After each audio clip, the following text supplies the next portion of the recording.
Dans quel monde vivons-nous? Dans quel monde vivons-nous? Dans quel monde vivons-nous? Dans quel monde vivons-nous? Soyons honnêtes avec nous-mêmes.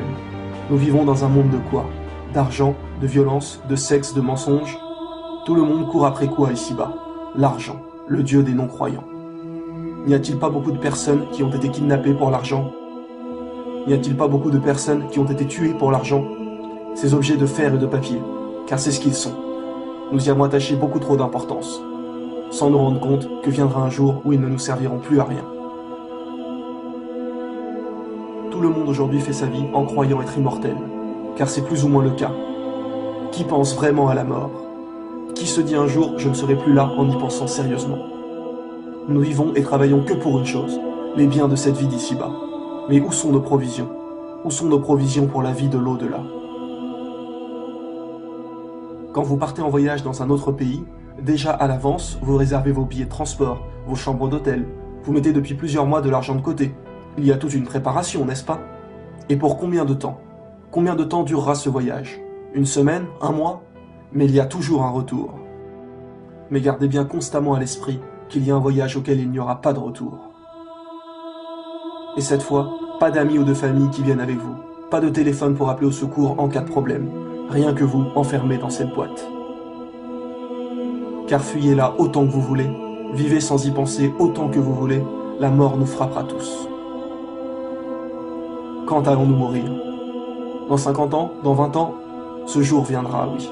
Mais si ce jour était demain? Accident de voiture, arrêt cardiaque, chute mortelle, peu importe. Êtes-vous prêt à faire ce voyage? Avez-vous préparé ce qu'il vous faut pour le présenter à votre Seigneur? Car ce jour viendra bien plus vite que vous l'imaginez. La mort que vous fuyez va certes vous rencontrer. Ensuite vous serez ramené à celui qui connaît parfaitement le monde invisible et le monde visible, et qui vous informera alors de ce que vous faisiez. Imaginez-vous enfermé dans cette boîte sous terre, cloîtré sans que personne ne puisse vous aider. Et les deux anges apparaissent devant vous. Et là, vous avez maintenant la certitude que le prophète avait dit vrai. Et vous vous posez la question, qu'ai-je fait de ma vie? Qu'ai-je fait sur terre? Vouloir m'acheter une maison? Vouloir m'acheter la dernière Mercedes? Qu'ai-je fait? Quand ai-je remercié celui qui m'a donné mon père, ma mère, ma nourriture, ma santé? Comment ai-je pu être aussi bête pour ne pas agir avant avec tous les avertissements de notre prophète? Pourrais-je seulement revenir en arrière pour prier un peu plus? En y réfléchissant bien, qu'est-ce que 5 minutes de prière dans une journée comparé aux heures que j'ai passées sur ces sites interdits, sur ces heures passées au cinéma, au casino, en boîte de nuit? En y réfléchissant vraiment, à toutes ces heures perdues, qu'est-ce que cela m'a apporté? Il faut que je trouve le moyen de revenir en arrière. Seulement quoi? Il est trop tard. Les deux anges vous regardent et vous posent les 3 questions fondamentales qui sont: quel est ton Dieu? Quelle est ta religion? Et qui est ton prophète? En sachant cela, beaucoup de gens se rassurent tout seuls en se disant: ah, ça va, c'est facile, maintenant que je sais quelles sont les questions, je pourrai répondre. Seulement ce jour-là, ce n'est pas votre langue qui parlera, mais votre cœur. Et si vous ne croyez pas fermement en Allah et en ses prophètes, la seule réponse qui sortira de vous sera des bégaiements. Et la punition annoncée de notre Seigneur sera vérité. Pour ceux qui auront été pieux, les anges leur ouvriront une porte de l'enfer et leur diront: voilà ce que vous auriez eu si vous n'aviez pas cru en Allah. Puis ils leur ouvriront une porte du paradis et leur diront: voilà ce que sera votre récompense pour avoir été pieux sur terre. Et pour ceux qui n'ont pas cru, les anges leur ouvriront une porte du paradis et leur diront: voilà ce que vous auriez eu si vous aviez cru en Allah. Puis ils ouvriront une porte de l'enfer et diront: voilà votre destination pour votre médisance. Les musulmans patienteront baignés dans le bonheur, attendant que le jour du jugement arrive, tandis que les autres subiront les affres de la tombe jusqu'au jour de la rétribution. Et quand toute âme sera morte et qu'il ne restera plus rien de la terre, alors le jour du jugement dernier arrivera. Nous serons tous terrifiés, affolés, chargés de nos fardeaux. Et malheur à celui qui aura tourné le dos à la religion, car il supportera une charge bien lourde. Allah nous dit en parlant des non-croyants qui ne pensent qu'au bien d'ici-bas: ces gens-là aiment cette vie éphémère et laissent derrière eux un jour bien lourd, le jour du jugement dernier. Car inévitablement, toute âme se présentera devant Allah et répondra de ce qu'elle a œuvré. C'est pour cela que notre bien-aimé prophète l'a répété 2 fois dans son dernier sermon. Il nous a dit: souvenez-vous, un jour vous vous présenterez devant Dieu et vous répondrez de vos actes. Et ça y est, ce moment arrive. Imaginez-vous tous ces moments où nous avons pensé à Dieu, à comment cela allait être, à ces moments de doute, d'hésitation. Et ça y est, Allah est devant nous. Plus de doute, nous le voyons avec l'œil de la certitude. Et vous savez que devant toute la création, vos actes vont être révélés. Toutes les choses abominables que vous avez commises en secret seront mises à jour. Pensiez-vous vraiment que personne ne vous regardait?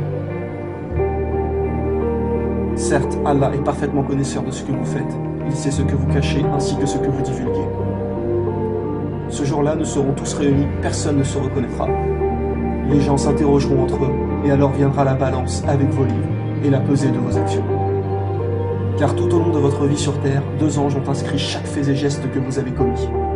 Et les non-croyants diront alors, « Malheur à nous, qu'est-ce que ce livre qui n'oublie aucun petit ou grand péché ?» Il y aura bon nombre de péchés que vous-même auront oubliés, mais que notre Seigneur, lui, n'oublie pas. Ce jour-là, nul refuge pour vous, et vous ne pourrez point nier vos péchés. Tout se retournera contre vous, votre corps dira ce qu'il a fait, vos proches, qui ne vous reconnaîtront plus, diront ce que vous leur avez fait. Donc comportez-vous toujours de la manière la plus convenable possible avec les autres. Notre bien-aimé prophète a dit, « Ne blessez personne afin que personne ne puisse vous blesser. » Celui qui aura fait le poids d'un atome de mal le verra, et celui qui aura fait le poids d'un atome de bien le verra également. Et celui dont les bonnes actions pèseront lourd dans la balance, nulle crainte à son sujet. Et celui dont les bonnes actions seront légères, alors malheur à lui, car l'enfer sera sa récompense.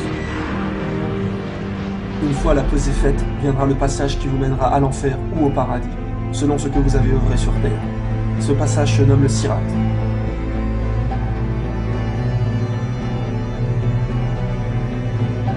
Il n'est pas un seul d'entre vous qui ne doive un jour aborder de front l'enfer. Ainsi en a décidé le Seigneur par arrêt sans appel. Nous sauverons ensuite ceux qui auront été pieux et y laisserons les réprouvés prostrés à jamais. Les gens arriveront devant le pont et commenceront à y passer selon la qualité de leurs œuvres. Certaines personnes le franchiront en un éclair. Et plus vous aurez été quelqu'un de pieux, plus votre passage se fera rapidement et simplement.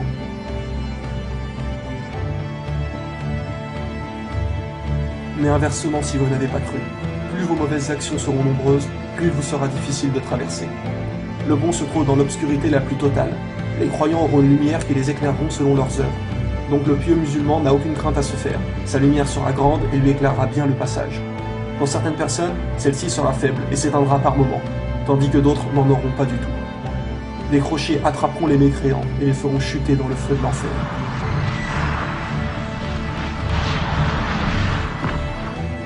Beaucoup de gens n'ont pas voulu croire, ont crié au mensonge, ont été orgueilleux. Il leur sera dit, entrez en enfer et goûtez au châtiment que vous traitiez de mensonge. Imaginez-vous être en prison pour 20 ans par exemple.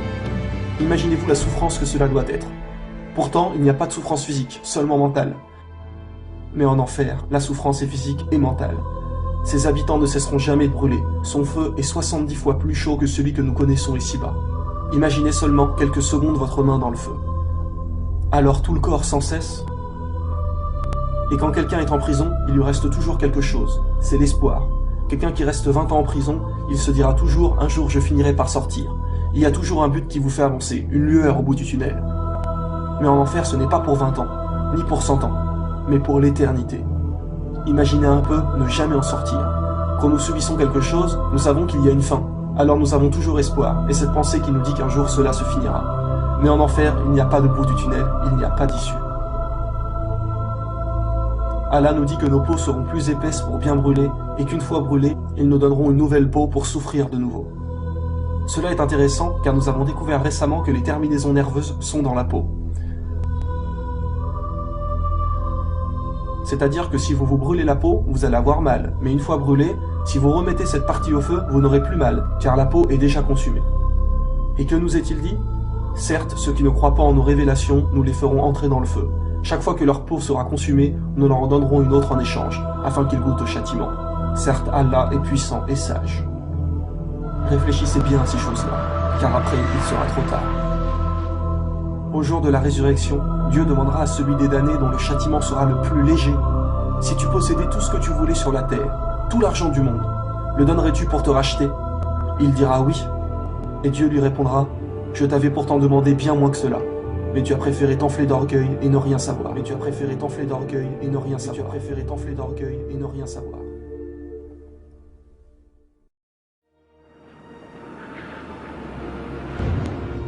Quant aux croyants, une fois le pont du Sirat franchi, ils se retrouveront avec les prophètes et le dernier Mohammed devant les portes du paradis.